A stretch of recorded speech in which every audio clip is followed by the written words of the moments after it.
There's nobody here. It's just me. I think someone showed up. Let's move this.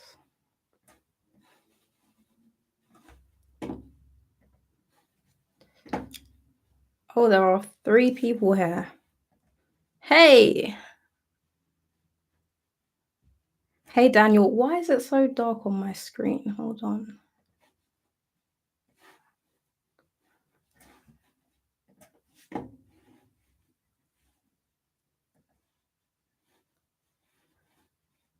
This is so weird. Sorry if I'm just so awkward. This is my first live stream, so I'm trying to tap into my inner WP Eagle and be as natural as Alex. Can you hear me? Can you guys hear me? It's really okay, good. Cool. Let's move that over there. Yeah, I actually have nothing to speak about, which is kind of silly to come on here and have nothing to speak about.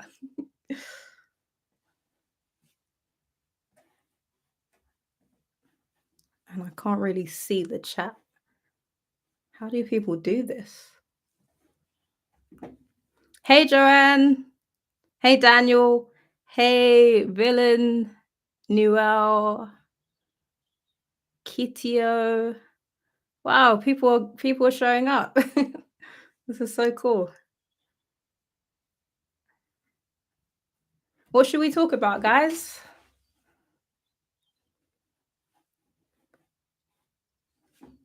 It's really lonely up here, though. I don't know how to. I need to get this set up so I can do this more often and have people on and have actual conversations.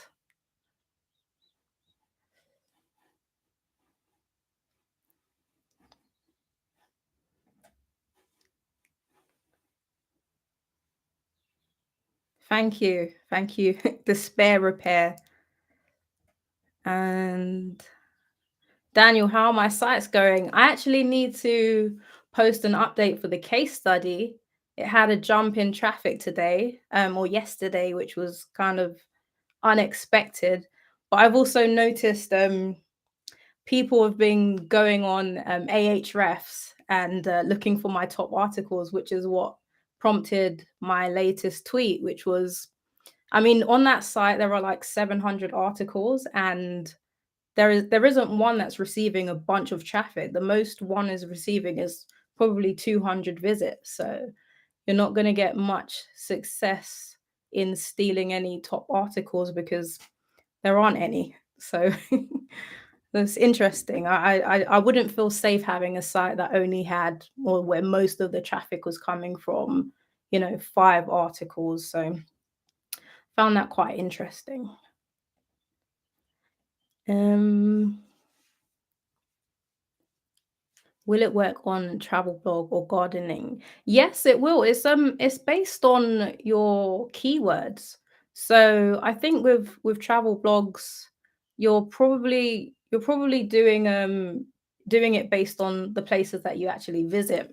And then you're gonna want to do a lot of your own input on that. So it depends on the keywords that you're targeting. If it's just generic stuff, then it's gonna work, but it can lie. So if you're talking about a specific place and it doesn't have the information on it, it might start to lie. So you have to be wary of that. But gardening, 100%, 100%.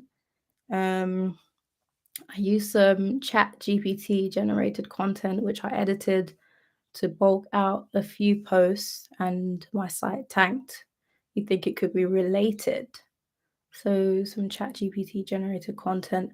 I don't know. Was the site already on a downward trajectory? Because if it was, then it's going to take a while for your articles to start to have any effect on it. I don't think they would have been responsible for tanking it, but it might have already been on the down. And also, there's been a few updates of recent. So I think there was another. I don't know if it was a product. I think it was a product review update. So I guess you need to just look at the timelines and see what happened with that, but it could be so many things. So um examples of niche where AI can work really well without much fact checking. Um, I'm not sure. I'm not sure what would work well without fact checking because at the end of the day, I mean, people are coming to your site and it's a human at the at the end of that search. So if you're not doing fact checking, then they're coming and they're probably just going to go if it doesn't make sense if they know the niche. So I don't know, I probably wouldn't do that. Yeah, no, I can't think of any niche. I was going to say recipes, but then it's very competitive and you need images and stuff like that. So yeah, I don't know what would work well without fact checking. Just stay away from technical things, I guess, and troubleshooting. Um, how do you where am I? Fight creator burnout. So I've not really had burnout myself. I think just the other day I decided I wasn't getting enough sleep and I needed to sleep more. And but that's the closest I've been to burnout. And that's really due to just biting off more than I can chew. Um, But I think the basic things like sleeping, checking your sleep. I went and got an Apple Watch so I could track my sleep and try and get to bed earlier, and so far it's helped. So just meditating, sleeping better, just trying to stay healthy really, but take a break from it. If things aren't going the way, I think obviously we need to be consistent, but if things are making you feel, down, or you don't feel like you're making the progress that you'd like to make and it's putting you off and it's not allowing you to do any work, then just step away from it, do something else. For me, I've got so many different spinning plates that if one plate is stressing me out, I'll just go over to a next one. And I don't think that's necessarily the best way to do things, because it probably adds more to the problem. But you've just got to find your way of coping, I guess. Yes, Daniel, I agree. Everything needs to be fact checked. The way you do that is gonna depend on you, but I get my virtual assistants to go through and check everything. I've got this detailed checklist, which in fact is something I'm going to give away to everyone. Is AI amelioration checklist. So you can find some things on there to help you go through your content and just make it better, even if you're just skimming through it.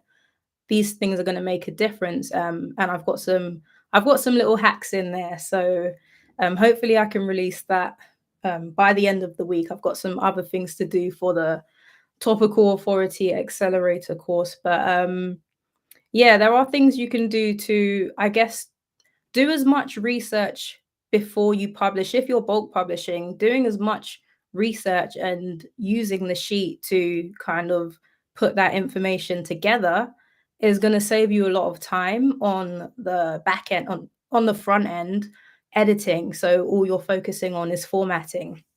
And that's what I try and do. So I'm doing more data scraping and finding ways to integrate that into my articles. And then it's not really about fact checking. It's mostly opinion based around that data. So I guess it's just the way that you do things and trying to find ways that you can fact check as you go rather than just going through a bunch of AI jargon and trying to fix it on the front end. Um,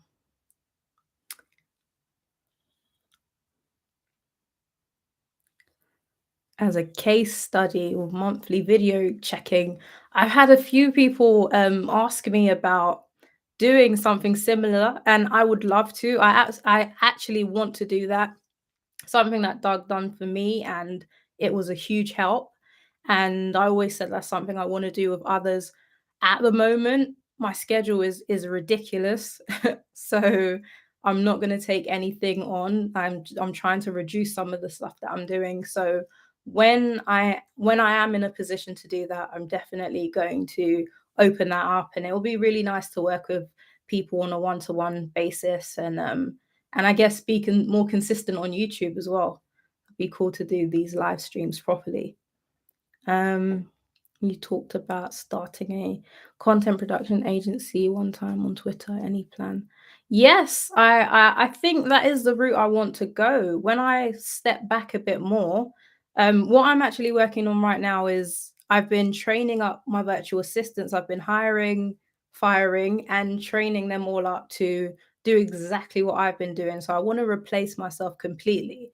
Once I've done that, they're all managing different sites, and as they go, they're getting better and better at, creating or formatting and editing the AI content, which is the main thing I think we need to be doing, not excluding AI completely, but generating the content, learning how to generate high quality AI content, and then editing it to a high degree. That's exactly what I'm training my writers, my virtual assistants to do at the moment. Once we've got to a point where I'm happy with their progress, and my sites are all covered and I've got that bandwidth to expand, then I definitely do want to go down the agency route. So I think I'm going to take a different approach with it though, because the sheet is capable of doing social media. I'm exploring so many different ways that you can automate YouTube, Pinterest, Twitter. So I think I'll probably do like a package for site owners in the future. So yeah, that's definitely on the cards once I can free up some time. Um, hey Jamie, what's up? I've got to get you on, Jamie, as well. I mean, I say get you on as if this is something I've been doing. This is all new, but I've got my stream deck, and yeah, I definitely do need to start doing these. It's just about time. It's very rare that I've got time to do this. Um, and has anybody got any questions? So I'll be sat here spinning in my chair, just being awkward.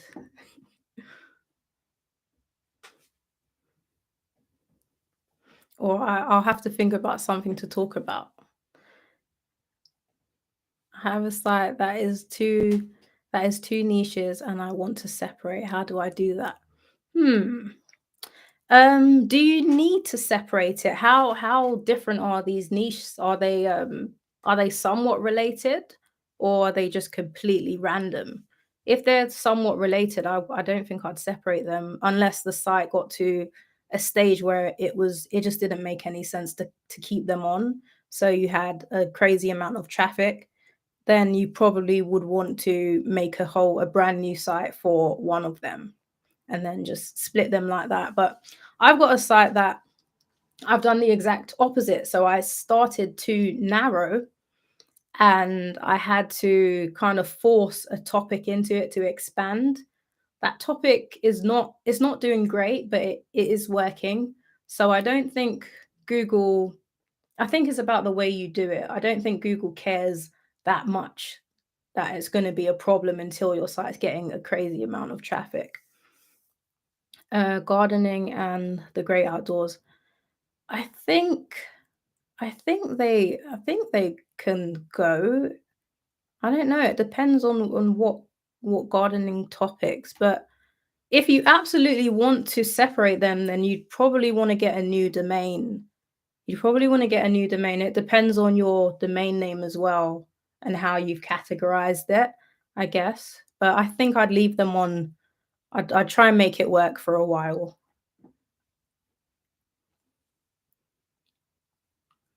For the moment, here's my question. Does bulk publishing have applications for optimizing existing content versus publishing new? What I've done is it works better with the chat GPT model, but what I've done is this is an additional plugin. This is why I've not really told people about it, because I'm wary of telling people to try this and then it costs them an extra $100. But there's a plugin called WP Sheets, or I forgot the exact name, but it's a sheet plugin, and you can export all of your existing posts and pages. But with that, you can obviously put that into Google Sheets, and you can get it to expand on that or take chunks of that and edit that. But it's not a clean way. It's not a clear cut way of editing that content. But I've done that too. That's exactly what I use to do my TLDR. I think you mentioned it, and I said I was making TLDR infographics. So what I was doing, I was exporting my entire site and then using the content section to summarize it in the sheet and then turn those into infographics or just like a TLDR card. So it's doable. It's not super simple to do it, if that makes sense. Um, but yeah, definitely we'll do a joint stream and a discussion. There's lots to talk about. Do you use video on your site and monetize them with Ezoic? Yes, I do. I need to do a lot more. I've been focused more on YouTube content and growing YouTube just because it's a separate entity. So diversifying, it makes sense to, yes, upload your videos to Ezoic or Mediavine, but having that YouTube channel and actually growing that as a separate entity, I think that's going to have a lot of power in the long run. So I've been putting more effort into YouTube automation and things like that. I've been holding back a bit from producing AI content as concerned will get penalized by Google in the long term. What's your take on it? My take on it is try. So start a brand new site if you want to. Don't If you've got your one site and you're very worried about that, then of course don't do anything that you're worried about, but start a new site, try it out and see how it goes for yourself. I mean, everybody's using AI at this point. Google has already updated their stance on it. I don't think I don't think AI content is a problem because we now know that it's all about quality content and editing that content. So, just learning how to edit, format, and fact check and make sure it's good content that you'd read, putting your own personality and your voice to it. It shouldn't. I've always had this take. This is the thing before ChatGPT, before bulk publishing. My take has always been with Jasper, your AI generated content shouldn't look like AI generated content. It should never read like an AI generated content. And yeah, and I stand by that. So, putting your own voice to it, editing it, it should just look like content, and a human shouldn't read it and think this is definitely AI. But yeah, that's my answer. Start a new site, try it. You can't go wrong, if you're starting from scratch. Or if you have any dormant sites to throw some stuff on. Any content you ever put out on using these methods with infographics would be amazing. Course or thread. Have I covered it in? It's something I'm covering in the Topical Authority Accelerator. The course isn't complete. So there's section 5 is about all the little extras that I do. So I'm just kind of grouping that all in one. So, like I said, the YouTube automation, Pinterest automation, and all the little things that I do. Like I've mentioned before, I've been making tools. When I say I'm purchasing Eat on Upwork, and people think I'm buying backlinks, and I'm just thinking there are so many creative things that we can do. Why does everybody default to the same stuff? So yeah, I'm putting all of that in that folder. And I plan to just keep adding things to it. So I don't think it's ever going to be complete. Um, but yeah, the infographics, it's interesting because Canva came out with that bulk edit tool, and that is really good for infographics. So if you've got the main things that you want on your infographic organized in your sheet already, all you have to do is design your like a basic infographic in Canva. So put your logo, put all of your information there, and well, just like map it out how you'd want it, and then import your sheet into Canva, and then those placeholders are just going to fill with your information. So making bullet points, it's really easy to do now. So I think summarize your post and then split those columns into individual lines, then you can import those into Canva quite easily. Um, and that's what I done. I made an ebook using that same method, using Canva's bulk edit and my sheet. So it can be done. Infographics, ebooks, all kinds of digital products. It can all be done. Um,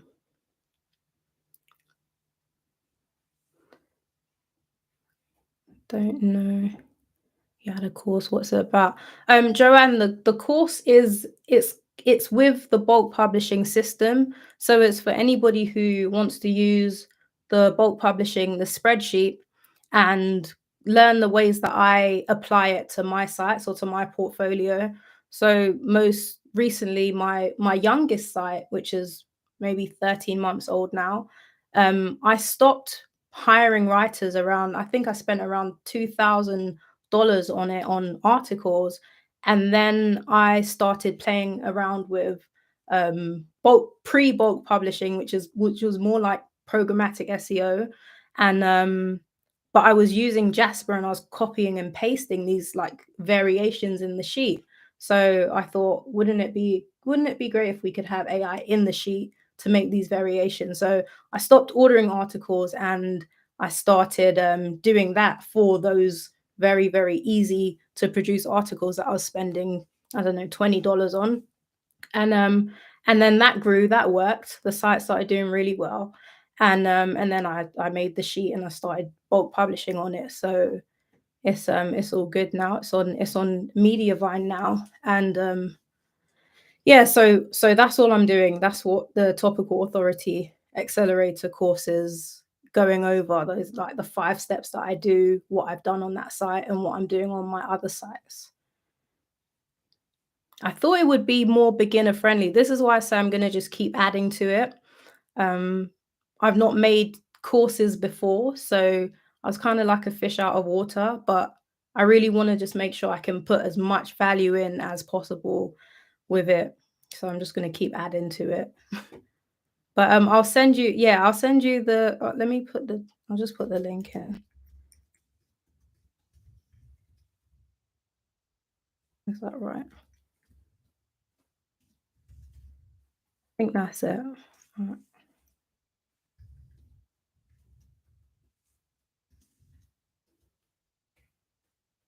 Yeah, that's the link.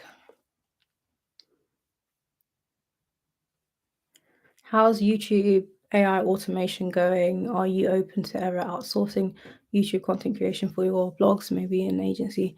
I am outsourcing, but not to an agency. That's one of the things I hired on Upwork for, and that's one of my eat building methods.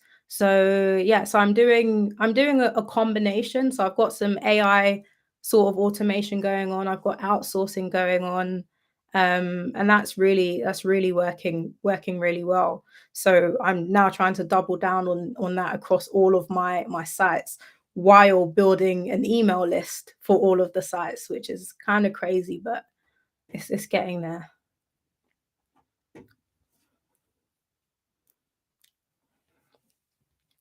What is your system for back? I don't have a system for backlinks. There's something I've touched on a few times in the past. I call it soft outreach, but I've not spoken about it because I've not done it at a large enough scale to start talking about it. But once I've got site 8 to a space that I want, I did say I was going to start it in Q2, which I think we're now in. Once I've got it to where I need it to be, I'm going to start that soft outreach campaign, and that should be really fun. But I've done Harrow. I've done a little bit of Harrow. And I don't know if everybody knows about Harrow. It stands for Help a Reporter Out.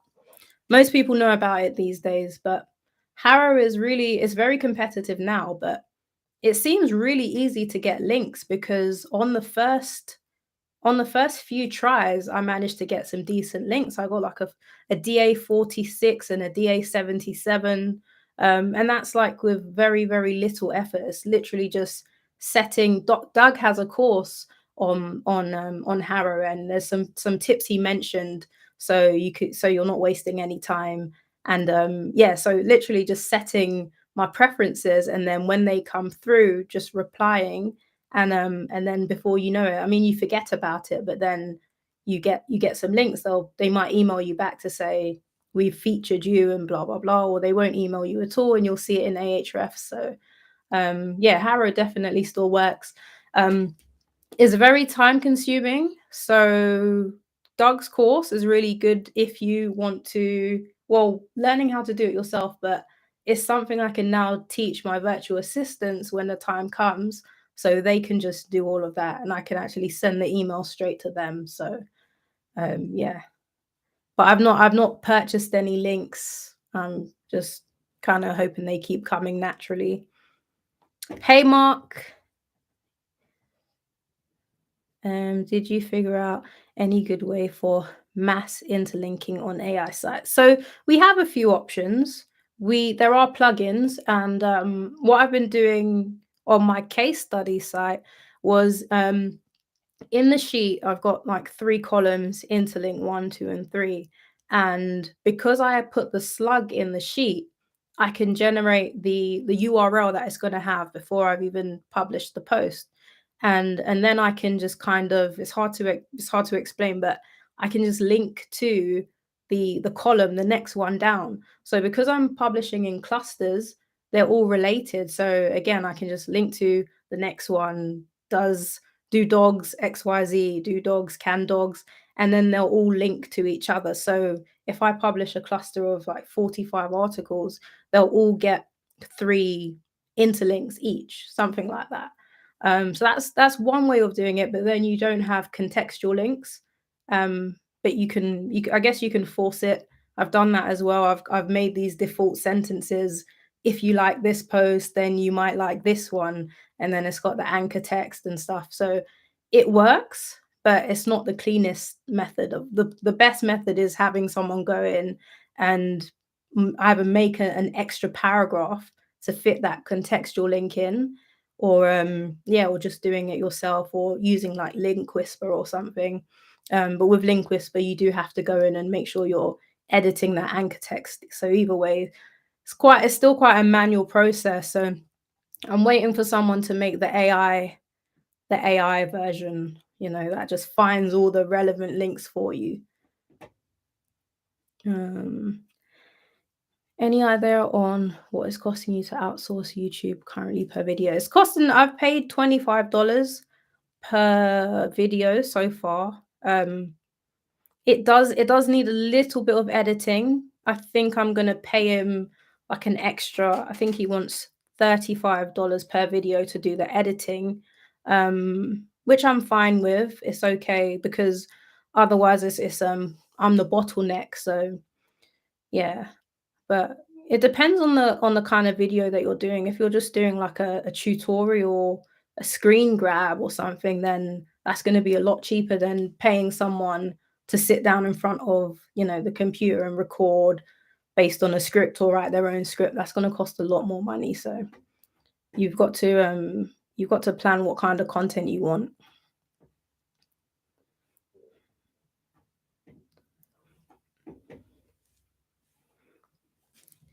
Any more questions? I'm coming up to the 30-minute mark. I can't believe I've done this for 30 minutes. Wow. It's not bad. Thanks, guys, for throwing questions in, so I wasn't just sitting here like I am now, trying to think of things to say. Any more questions? Any more questions? If not, I'm gonna head off. Maybe maybe 20 minutes before the little ones come back. Anyway,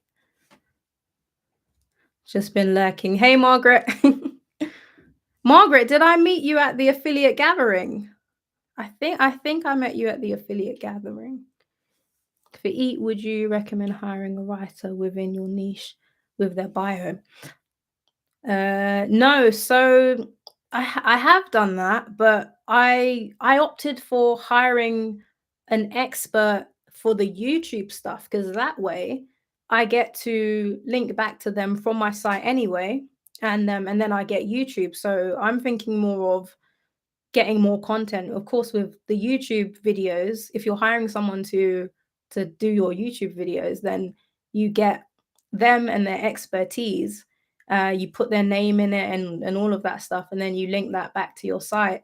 So and they'd probably be, I mean, you can ask them, but they'd probably be happy to be featured on your page as the person that does all the videos and stuff. So I think I think we're kind of past hiring writers with I don't know, that's just me personally. I'm thinking long term and what's going to make the most sense and what's going to be the most beneficial. And of course with those YouTube videos, again, depending on the type of video that you get them to do, you get to chop those up and repurpose those, so you can make maybe 4 more pieces of content, maybe 5, 6 pieces of content from that one video. So if you're paying 35, $40, you're getting quite a lot out of it that way. Whereas if you just hire a writer, you just get the post. So yeah. Yeah, I thought so, Margaret. How's it going? How are your sites going? And are you coming to the next affiliate gathering? Will the live streams become? Yes, Paul, they will. The live streams will become a regular thing. And I'm planning to do, I've already spoke to a handful of people, and I'm planning to do interviews, just talks where we just have relaxed conversations about everything, monetization, not just niche sites, but everything, all the things that I want to learn about myself, things that I wanted to learn about when I got started making money online, the conversations people don't have as well. So yeah, so I definitely want to do a live format and just talk to everybody in the space. Um, what camera do you use? I have a Canon EOS 250D that I don't use. I'm using my MacBook camera. But when I start to do the live streams, I'll probably use the Canon or my phone. The iPhone 13 is the camera's pretty good. So yeah, so but I'll probably use that Canon and really give things a professional look. As long as the audio is all right. I've got this blue Yeti. So as long as the audio is okay. Who's in the UK? Where is everybody? And who in the UK is coming to the affiliate gathering? I know people do fly over, which is amazing. Hey, J Paul. Yes, I'm live streaming. It's my first ever one. And my brother is calling me, so I will call him back. I'm going to go soon. Yeah, so I think that's everything anyway. That's all my questions for now, guys. I will be back. I definitely do want to do some more of these, so I'm going to take every opportunity that I'm free of the children to do these, because these are quite fun. But I definitely want to get people on with me. Thanks, guys. It's been great. I'll catch you on Twitter.